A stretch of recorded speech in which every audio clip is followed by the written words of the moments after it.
ఎన్నికల ముందు మీరు ఇచ్చిన 6 గ్యారెంటీలు పోయినాయి, 440 హామీలు పోయినాయి. ఏం చెప్పినట్టు అబ్బాబ్బా మీరేం చేయొద్దు, కూర్చొని ఉండండి, వండి వార్చి మీ నోట్లో ముద్ద కలిపి పెడతామని చెప్పింది. అడగకుండానే మీరు అధికారంలో ఉన్నప్పుడు 200 ఇచ్చిన పెన్షన్ కేసీఆర్ 2000 చేసింది. మీరు 500 ఇచ్చిన పెన్షన్ 4000 చేసింది. వికలాంగులకు, ఒంటరి మహిళలకు, బీడీ కార్మికులకు, గీత కార్మికులకు, నేత కార్మికులకు అందరికీ పెన్షన్ ఇచ్చిన ఘనత కేసీఆర్. ఒక చిన్న ఉదాహరణ చెప్తాను. తెలంగాణ రాష్ట్ర బడ్జెట్ కేసీఆర్ గారి అధికారంలో రాకముందు గిరిజనులకు ఉదాహరణగా చెప్తే 6% ఉన్న రిజర్వేషన్ ఇక్కడ 10% ఉన్న గిరిజనులకు 10% పెంచాలని 3 ఏళ్ళు అయిపోయింది. రిజర్వేషన్ పెంచి 3.5 ఏళ్ళు. కానీ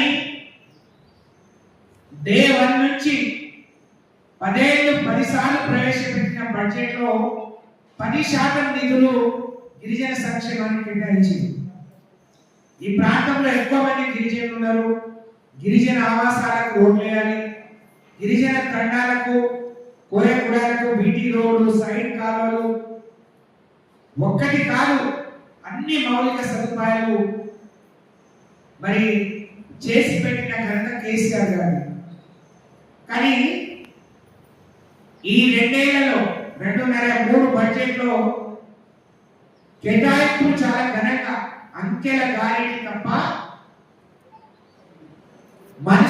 మనసు పెట్టి మీకు వాళ్ళ సంక్షేమానికి ఖర్చు పెట్టింది సున్నా. అలొకేషన్ పెద్ద ఎత్తున చేస్తున్నారు కానీ ఖర్చు పెట్టడం జీరో. ఉదాహరణకు పోయిన బడ్జెట్ లో 10,600 కోట్లు గిరిజన సంక్షేమానికి కేటాయిస్తే ఖర్చు పెట్టింది 3,700 కోట్లు మాత్రమే.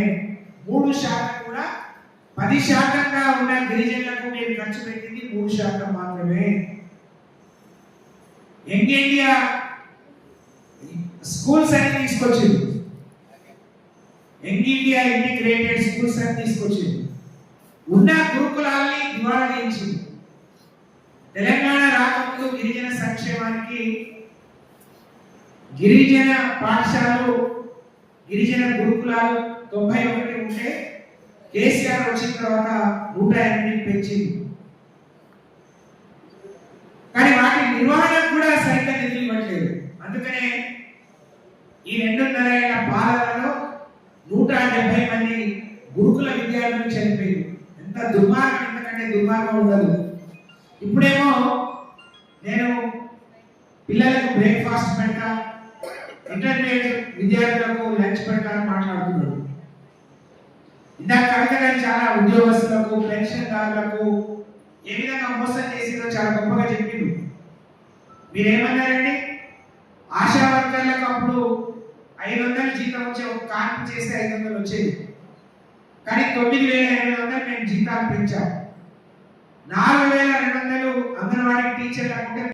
మీరు ఎవరైతే మన నియోజకవర్గ జిల్లాలో ఉన్న వాళ్ళు కావచ్చు, రాష్ట్రంలో ఉన్న మిగతా అన్ని వర్గాల వారికి దయచేసి యువకులు కానీ, బీసీ వర్గాల వారు కానీ, మహిళా మనులు కానీ, లేకపోతే రైతులను కానీ, ఆయా కాంగ్రెస్ పార్టీ ఎమ్మెల్యేలు కానీ, బీజేపీ పార్టీ ఎమ్మెల్యేలు కానీ, ప్రత్యేక మన జిల్లాలో అయితే కాంగ్రెస్ పార్టీ ఎమ్మెల్యేలు కాబట్టి దయచేసి మీరు అడగండి. మీరు మొన్న ఎలక్షన్లో అయ్యా మీరు ఈ గ్యారంటీతో కదా మా ఓట్లు అడిగింది. రేపు ఈ ప్రైవేట్ బీఆర్ఎస్ పార్టీ ఏదైతే కేటీఆర్ గారు నువ్వు మన మా బీఆర్ఎస్ పార్టీ నాయకులు ఎమ్మెల్యేలు అందరూ ప్రవేశపెడుతున్న బిల్లు కోసం మీరు మద్దతు పలకండి అని చెప్పేసి మీరందరూ ఖచ్చితంగా అందరూ కలిసి కూడా ఇక్కడ ఉన్న స్థానిక ఎమ్మెల్యేలందరూ కలిసి మీరు వెళ్ళి మద్దతు పలకాలని కోరాలి. ఒకవేళ కాంగ్రెస్ పార్టీ ఎమ్మెల్యేలు ఈ ప్రైవేట్ బిల్లుకు మద్దతు పలకపోతే పూర్తిగా కూడా ప్రజలలో రైతులకు కానీ, మహిళలకు కానీ, యువకులకు కానీ, అందరికీ ఏదైతే పెన్షనర్స్ విషయంలో వృద్ధులకు కానీ, వికలాంగులకు కానీ పూర్తి బద్ద వ్యతిరేకి అని చెప్పేసి స్పష్టంగా కూడా ప్రజల్లో ఆ మెసేజ్ పోతుంది. కాబట్టి ఖచ్చితంగా, ఎందుకంటే ప్రభుత్వ ఉద్యోగికి ఒక చట్టం ఉంది, నెల కూడా తలుచున్నా 31వ తారీఖు 1వ తారీఖు వాళ్ళకి జీతాలు పడుతుంది.